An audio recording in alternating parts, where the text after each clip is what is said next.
Good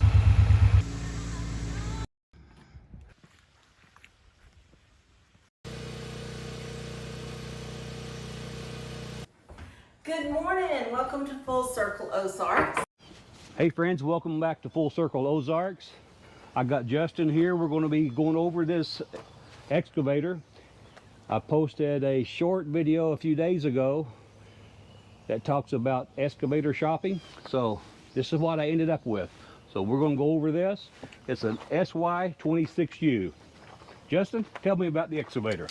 All right, so this is a SANY SY26U. Machine's going to weigh about 6,000 pounds. This one is set up. You're going to have a hydraulic thumb, has a manual quick coupler. To use this is a pin grabber style coupler. So you got a safety pin. You pull your little clevis, pull this out, and then you stick this inside this little hole, and it'll release the coupler. Put your safety pin back in, and it is locked. As long as that's in, it can never come out or move or anything. Okay. That sounds easy. It's spring I can do it. spring loaded, so when you've got it out and you've released your first bucket, you can swing around, grab the next one. It'll ratchet around it, and then you can just put your safety pin back in. So easy as it gets. So grease certs are all going to be protected. They've got a little bezel around them to keep you from knocking any of those off. Okay. Now, is that just a standard American type grease gun? Correct. Okay. Yep. Any kind of grease gun will work. You can use just your normal all-purpose grease as well. The grease. Oh, okay. So the grease here that looks like maybe a high temperature that they use there or something like that. That's our all-purpose. It's red, but you can use like the blue, black, whatever color grease you use. So the red, I've got it for my tractor, so that'll probably work. That'll work good. So you've got grease certs kind of surrounding the front of it. You got 3 here, a couple down there on the quick coupler, all your pins and bushings and stuff here as well. On your thumb, if you ever need to take the thumb off or do anything, you have a shut-off valve here. If you ever want to add any more auxiliaries, you can tee in and put a quick coupler line here, and it'll allow you to shut this off and run a hammer or a mower or whatever that you'd want to run from there. Well, you probably saw that hill coming up our drive. We may be doing a mower at some point. I get that. So you'll have more grease certs kind of down along the bottom of the machine for your blade. You've also got a few on this side that'll do your turntable and the cylinders that you can't see. Okay. The cylinder that you can't see is the one that's going to make your boom oscillate back and forth. You'll have lines and stuff that run back, but you can grease them all easy from the front. Okay. You've got LED lights here on the boom and 2 up on the canopy. Now, are these separate light controls or? Nope. Or one switch turns on everything. Turns on all 3. Okay. Yep. One switch will activate everything. You got a mirror that you can adjust however you want. You've got a straight dozer blade on the front of the machine. Standard tracks are on this unit. You've got your cover here that you'll take off to tension or release your tracks. It's just the same standard grease that you use on the rest of the machine to tension it. Okay. You turn the valve out, and then that'll allow you to push on the front of it and extract all the grease back out to maintenance the tracks.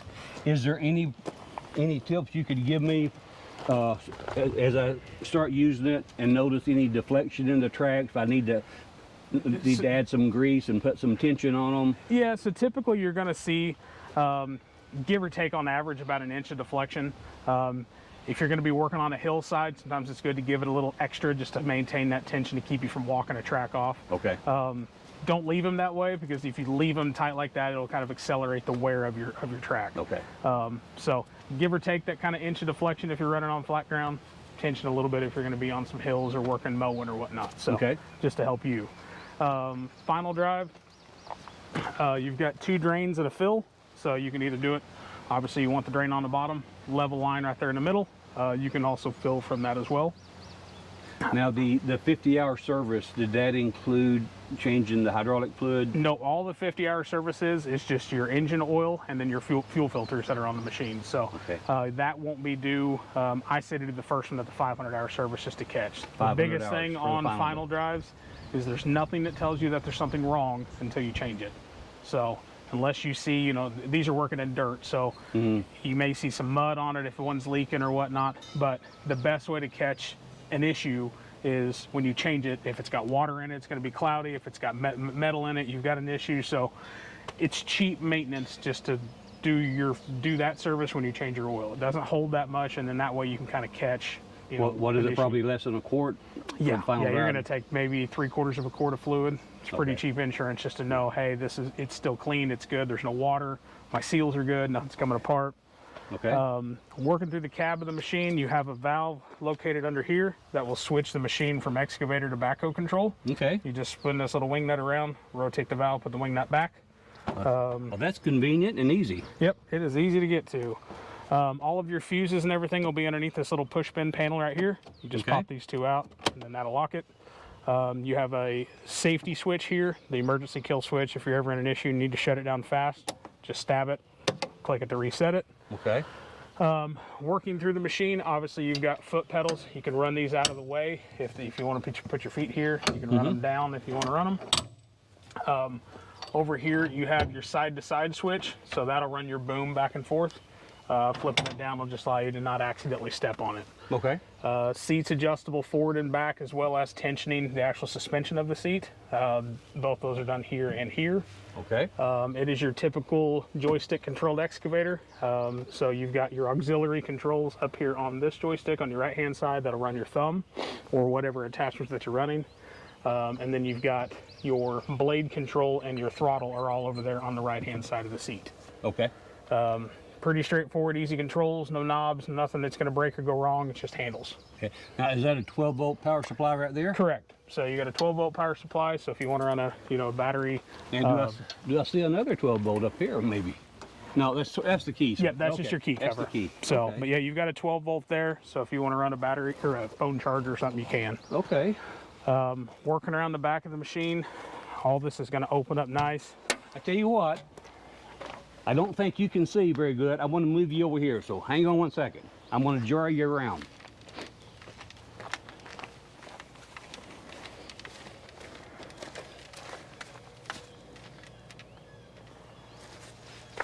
I hope you can see a little bit better now, so here we go again. Sorry about that, Justin. Oh, you're good. Now that we've got this open, you can kind of access everything on the back. So your coolant level, obviously you can see that here nice and easy. Dipstick, oil filters down there. Oh, that oil filter is easy to get to. Yeah, oil filter, dipsticks right next to it. You got a fuel filter that's here and a water separator that's here as well. Okay. You're going to see, as obviously any diesel fuel is going to be really bad about drawing water. So you'll see water grow up the bottom of this. When you see so much of it, you turn this valve and it'll drain the water off the bottom of your separator. Okay. So just kind of a daily maintenance. Open this up, check it out. If you see it, drain it. Okay. Now, I'm assuming you probably got red dye diesel in that. That looks a little bit red there. Correct. Where do you get your red dye at? So we have it delivered. We use Okay. a company here locally that hauls all of our fuel to us. Okay. If you're looking, ESP Fuels is who we use, and they do a great job. So Okay. you can buy tanks, you can do everything from them. So they'll lease, do everything. Oil fill is obviously right here. You've got some coolant lines that run around. This is an important valve. Right now it is set on two-way flow because you're running a thumb. Okay. If you ever put a breaker on the machine, you're going to want to run it in one-way flow. To do that, all you have to do is twist this valve. Okay. So that'll allow you to not be able to backfeed the backside of your hammer. Same way with a mower. You don't want to backfeed the reverse, where on a thumb, obviously you need it to have pressure on both sides. Okay. So when I'm running a mower, then does that or a breaker, is that? I'm trying to recall the technology that I had read about recently. The return line, is it like a direct return line? No, so what you're thinking about is a case drain. A case drain. That's So most of the implements for this size of machine will have an internal case drain, just because you're not talking about flows that are in excess that you need a dedicated case drain. So it's just going to be a simple supply and return. Okay. And then they will have something, if they need it, like a mower is going to have an internal case drain that'll have a valve that'll just dump it into the return. Okay. So, but basically all this is allowing you to do is just splitting basically to where the supply is the only one that you can put pressure to. Okay. Where on two-way, obviously you need a thumb to run both. So, Okay. other than that, you're going to kind of access your radiator here, coolant fill. And that has a clean out screen there, looks like. Yep, does Okay. have a clean out screen there. Moving around this side of the machine, you've got a little light here. It is a magnetic base, so you can detach it, take it off, move it, do whatever you want to do with that. Okay, I'm gonna move you again. Get ready to be bounced around.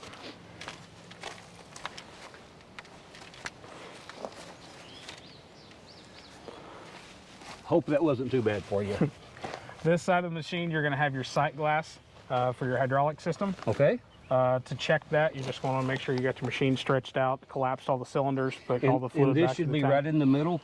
Ideally, anywhere between anywhere in this range, you're fine. Obviously, shoot for the middle for perfection.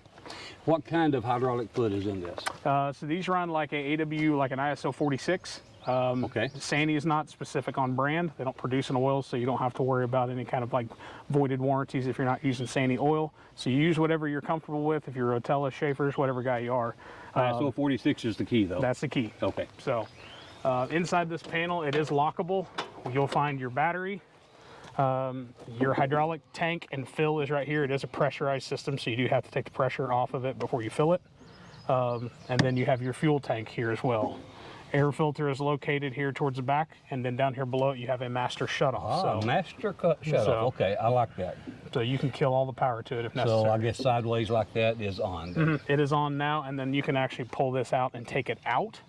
You have to kind of cut this cord that they put it on from the factory, but just as an added safety device, I've seen guys turn that off and take the key out because you can't turn any power on without it. Now, is this just a standard automotive battery, or is it a custom size? It is just a standard automotive battery. Okay. So the SANY uses a group 24 on this size, so you can use a SANY battery. You can use whatever you're comfortable with. So we'll have some videos coming out on the excavator really soon. So take care.